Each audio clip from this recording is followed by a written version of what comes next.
Good afternoon. I'm Brian Reagan. This is Tyler Kelly. And we are coming to you from Isaiah chapter 20 for our midday meditation. Tyler, if you don't mind, read the entire chapter. Take forever. In the year that Tartan came to Ashdod, when Sargon, the king of Assyria, sent him, and he fought against Ashdod and took it. At the same time, the Lord spoke by Isaiah, the son of Amoz, saying, Go and remove the sackcloth from your body and take your sandals off your feet. And he did so, walking naked and barefoot. Then the Lord said, Just as my servant Isaiah has walked naked and barefoot 3 years for a sign and a wonder against Egypt and Ethiopia, so shall the king of Assyria lead away the Egyptians as prisoners and the Ethiopians as captives, young and old, naked and barefoot, with their buttocks uncovered, to the shame of Egypt. Then they shall be afraid and ashamed of Ethiopia, their expectation, in Egypt their glory. And the inhabitant of this territory will say in that day, Surely such is our expectation, wherever we flee for help, to be delivered from the king of Assyria, and how shall we escape? Ultimately, this one comes down to, and some of you are asking the question, wait, Brother Brian, did Isaiah actually go around for 3 years with no clothes prophesying? Apparently. Yes, he did. And it was a sign to teach Israel and to warn Ethiopia and Egypt about what was coming. But to teach Israel a lesson that their only hope, their only trust is in the Lord. That they continued to make alliances with all these other nations, hoping that if they cut enough alliances, they could be at peace. Instead of the one thing they needed, which was to be at peace with God, and then God would fight their enemies for them. There is a lesson in this today.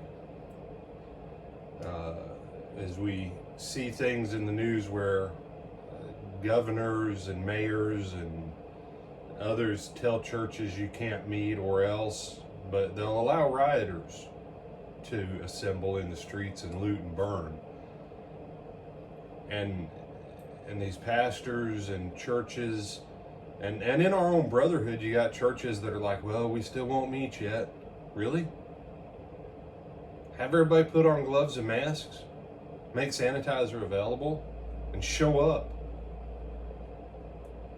You say, well, we're going to file lawsuits for our right to worship God. What? No. Just no.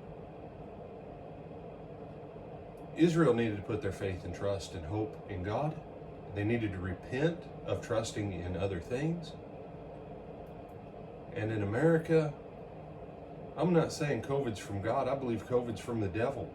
And the devil has used it to tremendous advantage. And God has allowed it to happen because the church, overall, in most places, has put their trust in everything but the Lord.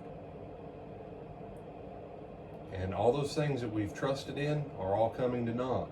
And if we don't get our trust back in the Lord, now, watch out. Because God's the same, what days, Tyler? All of them. All of them. Hebrews 13:8 says about Jesus Christ, He's the same yesterday, today, and forever. They were God's chosen people back then. We're God's chosen people now. And He didn't put up with them assigning Him partners. There's idolatry that goes far beyond little statues. Repent, let's get right, and let's encourage our neighbors to get right. Invite them to come and hear the fullness of the truth of the gospel. I'm Brian Reagan. This is Tyler Kelly. We bid you good day.